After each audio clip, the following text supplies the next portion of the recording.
जिसके संग से भगवान नाम छूटे, भगवत चरणारविंद की आश्रय वृत्ति छूटे, पवित्रता नष्ट हो, भोग वासना बने, वो माया का संग है। चाहे कोई भी हो, कोई भी रूप हो, कोई भी हो, स्त्री हो पुरुष हो, कोई भी हो, तजिए ताहि कोटि बैरी सम जद्यप परम स्नेही। 10 वर्ष की एकाग्रता को 1 मिनट में माया बाधित कर देगी। सावधानी हटी, आपकी वृत्ति भगवत विमुख हो जाएगी। चढ़ना कठिन है, फिसलना देर नहीं। उपासक विषयी पुरुषों के समुदाय में कभी न बैठे। बहुत ध्यान से सुनना और मनन करना। उपासक विषयी पुरुषों के, विषयी वही है जो देह को सजाता है और इंद्रियजन्य भोगों को ही परम लक्ष्य मानता है, जो सदैव ये कामना और तृष्णा का ही जाल बुनता रहता है। ये भोग लिया, ये भोगेंगे, ये प्राप्त कर लिया, ये प्राप्त करेंगे। इसी मर्त सुखों का ही चिंतन, मर्त सुखों की चेष्टा, उसे विषयी कहते हैं। जो हरि नाम, हरि लीला, हरि सेवा, इन भावों से जो विमुख है वो विषयी है। अशुभ अनर्भल संग जन, विमुख करो जन को। ये जो विमुख जनों का संग है वो हमें विमुख कर देगा। इनके शब्दों में बड़ी ताकत है, क्योंकि हमारी वृत्तियां बहिर्मुख रही हैं, इन्हीं के संग के रंग में रही हैं। आज हमें सत्संग मिला है, अब हमें भगवत मार्ग मिला है। अगर हम चूक गए तो इनका संग पुनः उसी रंग में रंग देगा। जो शिष्णोदर परायण है, जो रसेंद्री जनेन्द्री के भोगों में लगे हुए हैं, ऐसे हरि विमुख जनों का संग, ऐसे संग के समुदाय में कभी न बैठे, ऐसा महापुरुषों का आदेश है। 50,000 यदि भगवान नाम जापक बैठे तो हम अकेले हैं, और 2-4 ही विषयी बैठे तो सभा है विषयी पुरुषों की। नहीं बैठना। वो 50,000 के बीच में बैठे तो भी अकेले ही है, क्योंकि सब हमारे प्रीतम के प्यारे हैं, सब हमारे प्रीतम के नाम रूप में आसक्त है। इनके संग से, इनके परमाणुओं से हमारा भजन बढ़ेगा, हमारा वैराग्य बढ़ेगा, हमारा श्री जी के चरणों में अनुराग बढ़ेगा, पक्का। उनके संग में रहने से हमारा मद नष्ट होगा, अहंकार नष्ट होगा।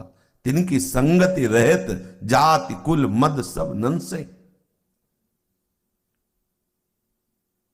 ये विमुख करो जन कोई, झूठ बोलत सच मानत, दोष करत निरसंक रंक कर संतन जानत। अभिमानी गर्विष्ठ लोभ मद मत अगाधा, दुष्ट परिहरो दूरी भजत भज श्री हरि राधा।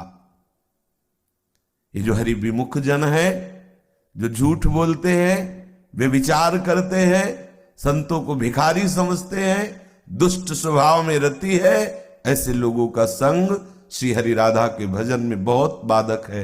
इसलिए भगवत आश्रय लेने वाले उपासक को उनमें भी भगवत भावना करके दूरी बनानी चाहिए। अपने मार्ग की पवित्रता और अबाध भावना के लिए हम ऐसे को भगवत स्वरूप मानकर प्रणाम करते हैं, निंदा स्तुति नहीं। बस हम इनका संग नहीं करेंगे। हम अपने मार्ग की, हम कमजोर हैं, हम आपके साथ व्यवहार में रहकर भगवत भजन नहीं कर सकते, इसलिए हम कमजोर हैं। हमें अपनी कमजोरी को बचाने के लिए हम आपका संग नहीं करते, क्योंकि जो उस महान तत्व में स्थित हो चुके हैं उनके लिए न शुभ है न अशुभ है, न कोई दुरात्मा है न महात्मा है, एकमात्र प्रीतम है। अब क्या बाधा? लेकिन यहां तक पहुंचने के लिए यह आवश्यक है, कोई भी कहीं भी गुंजाइश न रखे हरि विमुख विषयी पुरुष के संग की। अगर रखा तो फिर निश्चित आपका साधन मार्ग, भगवत मार्ग, भगवदाश्रय बाधित हो सकता है। इसमें बिल्कुल नहीं गुंजाइश रखनी चाहिए। जो हमारे इष्ट हमारे इष्ट के सेवन भजन में विघ्न डाल दे, जो वार्ता विषय प्रियता पैदा कर दे, जिसका संग भगवत विमुख कर दे, कोई भी हो, तजो पिता प्रहलाद विभीषण बंधु भरत महतारी, गुरु बलि तजो कंत ब्रज बनितन, भे मुद मंगलकारी। नहीं करना संग। सर्वथा शब्द है, सर्वथा, सर्वथा कोई गुंजाइश नहीं इसमें। बैठा लिए हृदय में, आप जिस मार्ग के पथिक है, विधाता के विधान को बदलना होगा। ये कोई साधारण मार्ग नहीं। विधाता के विधान में आपकी उपासना बाधा पहुंचा दे, तब आप आगे बढ़ेंगे। नहीं, वो तो विधान है, पुनरपि जननम पुनरपि मरणम। ये तो विधान है। काल कर्म स्वभाव गुण के घेरे में वो जीवात्मा बंधा हुआ, जो कभी बंधन को प्राप्त नहीं हुआ, वो बंधा हुआ डोलता रहता है। काल कर्म स्वभाव गुण घेरा, इसी घेरे को तोड़ना है। भगवत भजन के प्रभाव से, गुरु वचनों के प्रभाव से, उपासना के प्रभाव से विधाता के विधान को टाल देना है। कोई साधारण बात? दैव के द्वारा रचित समस्त बाधाओं को रौंदते हुए उपासक विजय श्री को प्राप्त होता है, अर्थात प्रभु के अनुराग रस में डूबता है। इसलिए सर्वथा विषयी पुरुषों का संग, शिष्णु उदर परायण पुरुषों का संग, अर्थात रसेंद्री जनेन्द्री के भोगों को ही लक्ष्य मानने वाले, सुख मानने वाले, सर्वस्व मानने वाले लोगों का संग त्याज्य। सर्वथा कोई गुंजाइश नहीं। ढिलाई करोगे, भोगोगे, खुद जानोगे, फंसोगे, जलोगे। माया विविध रूप धारण करती है। बचना, इसलिए शास्त्र आज्ञा में रहोगे तो कवच में रहोगे, सुरक्षित रहोगे, किले में रह जाओगे, कोई तुम्हें परास्त नहीं कर पाएगा। शास्त्राज्ञा छोड़ी, मनमानी की, भ्रष्ट हो जाओगे। तुम क्या? ज्ञानी नाम अपि चेतांश देवी भगवती हिसा, बलादा कृष्य मोहाय महामाया प्रेक्षति। विकराल दैवी हेषा गुणमयी मम माया दुरत्या। सावधान, खेल है भक्ति का, जो समस्त विधानों को, मायाजनित विधानों को रौंदती हुई प्रीतम से मिला देती है। और माया है जो समस्त साधन पद्धतियों में बाधा पहुंचा करके अपने अधीन कर ले। दोनों प्रभु की ही शक्तियां हैं। वही प्रभु अपने मार्ग को बताने के लिए संत गुरुदेव की वाणी में आकर विराजमान होते और अपना रहस्य बताते हैं। सावधान रहिए। जैसे शास्त्रों में वर्णन है, उपासक को जो नैष्ठिक ब्रह्मचर्य का पालन करते हुए भगवत मार्ग में चल रहे हैं, उनको चाहिए कि कभी भी एकांत में स्त्री शरीरधारी साधकों का संग न करें। स्त्री शरीरधारी साधक को चाहिए कि कभी भी पुरुष शरीरधारी साधक का एकांत में संग न करे। कोई कार्य है, भागवतिक कार्य है, समाज में, बाहर मैदान में खड़े होकर आवश्यक होने पर तीसरा बीच में उपस्थित हो तभी बात करे।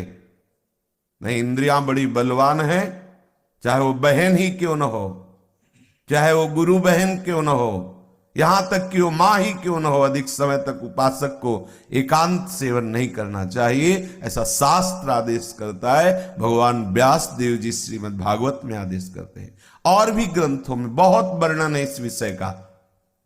बलात् इंद्रियां कामाशक्त होकर भ्रष्ट कर देती हैं। ना स्त्री शरीर दूषित है, न पुरुष शरीर दूषित है, संग दूषित है। हम अपने शरीर को पवित्रता से भगवत चरणारविंद में पूर्णतया अर्पित कर सके, इसलिए शास्त्र सिद्धांत मानने के लिए हम दूरी बनाते हैं, ना कि घृणा बुद्धि से। जो आत्म तत्व आप में है वह स्त्री शरीर में है, जो भागवती कृपा शक्ति उसमें है वही आप में है, पर इस कृपा शक्ति का भाजन आप बने, उस रस को प्राप्त करें। इसलिए शास्त्र सिद्धांत से चले, एकांत में नहीं।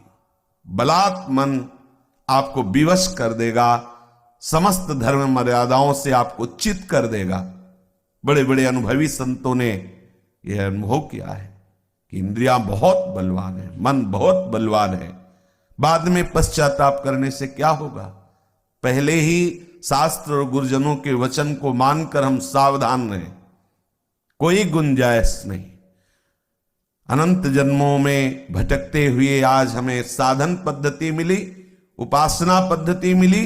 हम तनिक भी गुंजाइश नहीं रखेंगे कि हमें कोई बाधित कर दे, हमारी उपासना का कोई हरण कर ले, कोई हमारी वृत्ति को भगवत विमुख कर दे। कोई गुंजाइश नहीं। सर्वथा सावधान और त्याज्य वृत्ति, सर्वथा त्याज्य। पक्का समझ लीजिए। आपको मन कह सकता है कि हमें कोई नहीं गिरा सकता, लेकिन ऐसा नहीं है। जब तक श्री जी सामने नहीं दिखाई दे रहे, ललिता विशाखादि का प्रत्यक्ष अनुभव नहीं हो रहा, तब तक धोखे में मत रहना। पतित होने में देर नहीं लगेगी। और जब श्री जी दिखाई दे रहे हैं तो फिर गुंजाइश ही नहीं रह गई। सर्वत्र मेरा प्रीतम है, फिर क्या? खत्म। जो अविद्या का राज्य है खत्म। अविद्या के राज्य में ही ये पलते पोसते हैं, अविद्या के राज्य में ही इन कामादि दोषों का प्रभाव होता है, अन्यथा नहीं। यदि प्रेम की वृत्ति जागृत हो गई या आत्मबोध की, दोनों में काम की गुंजाइश नहीं। स्वात्मारामम विषय मृग तृष्णाम भ्रमयति, न सोचति न कांक्षति, समः सर्वेषु भूतेषु मद भक्तिम लभते पराम। बीच में भ्रष्ट होने के चांस हैं। इसलिए उपासक सावधानी पूर्वक, मनोरंजन मत समझिए। दसियों वर्ष की एकाग्रता को 1 मिनट में माया बाधित कर देगी। सावधानी हटी, आपकी वृत्ति भगवत विमुख हो जाएगी। बहुत चढ़ना कठिन है, फिसलना देर नहीं। भागवतिक वृत्ति संग्रह करना कठिन है, पतन होने में देर नहीं लगती।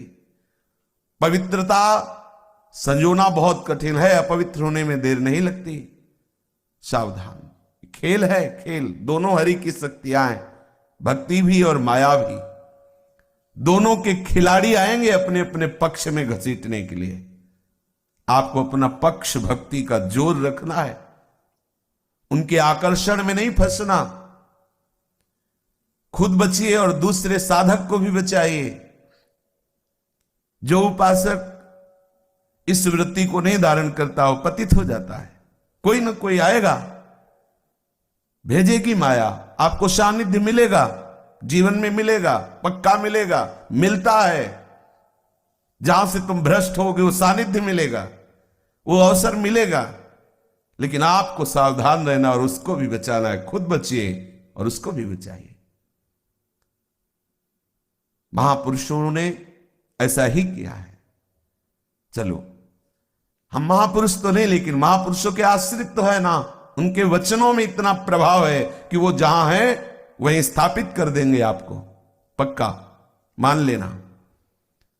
जो बड़ी बड़ी साधनाओं से स्थितियां नहीं आती, वो संत महापुरुषों के वचनों से क्षण में स्थिति आ जाती है। इसीलिए सत्संग की महिमा है।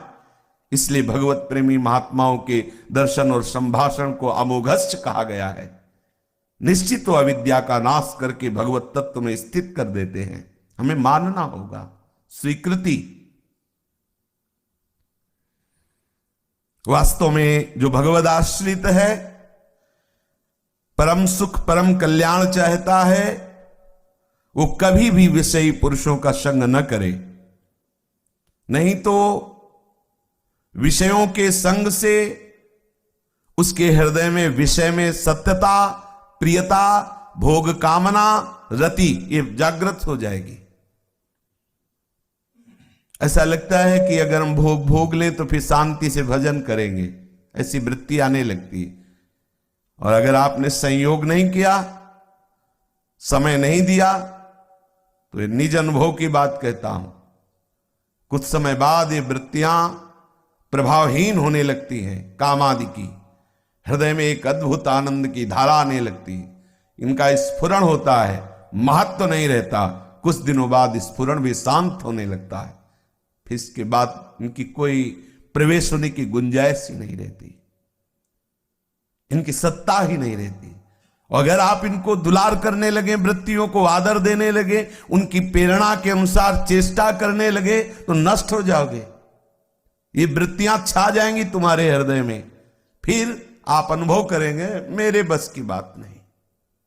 अध्यात्म शक्ति विहीन जीवन आपका हो जाएगा, अधीन हो जाएंगे, जलाएंगी। ऐसा मत समझना शांति मिल जाएगी, जलाएंगी। जो आपको सुख में बांधेंगी वही आपको मृत्यु दुख देंगी, वही आपको जलाएंगी। आपको ऐसा लगेगा मैं फंस गया। पहले सुखद वृत्तियों के द्वारा आपका आकर्षण किया जाएगा, फिर आपको ऐसा जलाया जाएगा कि आप चिल्लाओगे, खुद अनुभव करोगे गलती हो गई, खुद सोचोगे कैसे मैं कैसे पतित हो गया। इसलिए बहुत सावधान, पहले ही हरि संबोधन करते हैं, सावधान। ये छलिया माया विविध रूप धारण करके आएगी। जिसके संग से भगवान नाम छूटे, भगवत चरणारविंद की आश्रय वृत्ति छूटे, पवित्रता नष्ट हो, भोग वासना बने, वो माया का संग है। चाहे कोई भी हो, कोई भी रूप हो, कोई भी हो, स्त्री हो पुरुष हो, कोई भी हो। तजिए ताहि कोटि बैरिशम जद्यप परम स्नेही। जिसके संग से नाम में प्रीति हो, जिसके संग से भगवत चरणारविंद का आश्रय पुष्ट हो, जिसके संग से हमारे हृदय में वैराग्य बढ़े, जिसके संग से हमारा हृदय आनंद पुलकित हो जाए प्रभु की स्मृति में, चाहे वो स्त्री हो या पुरुष हो, कोई भी हो, उसकी चरण रज लेकर माथे पे लगाओ और आकांक्षा करो कि इसके हमें वचन, इसकी कृपा हमें प्राप्त हो। प्रतिपल नया उत्साह, अध्यात्म का बल बढ़ता रहता है। कामनाएं अपने आप भागती, अध्यात्म से युक्त जो है, अध्यात्म नित्यात् विनिवृत्य कामा, समस्त कामनाओं से रहित हो जाता है। अपूर्व आनंद, अगाध आनंद, अथाह आनंद। अब उसको क्या चाहिए? जो अपने हृदय में वो आनंद की अनुभूति करता है, तो ये जो आनंद का भ्रम पैदा करने वाले विषय हैं, ये उसे आकर्षित नहीं कर सकते। इसलिए सर्वथा त्याज्य विषय और विषयी पुरुष का संग। जिनके संग से भजन में विरति हो, भजन में विमुखता आवे, कोई भी हो, डरना नहीं, किसी भी भय से भयभीत मत होना। अगर हम इसका संग त्याग दिया तो ऐसा नहीं, हरि है, अगाध बल संपन्न प्रभु के पार्षद हैं, बिल्कुल नहीं डरना। निडर होकर के, निर्भय होकर आगे बढ़िए। भजन का विक्षेप स्वीकार मत कीजिए, बर्दाश्त मत कीजिए, आगे बढ़िए।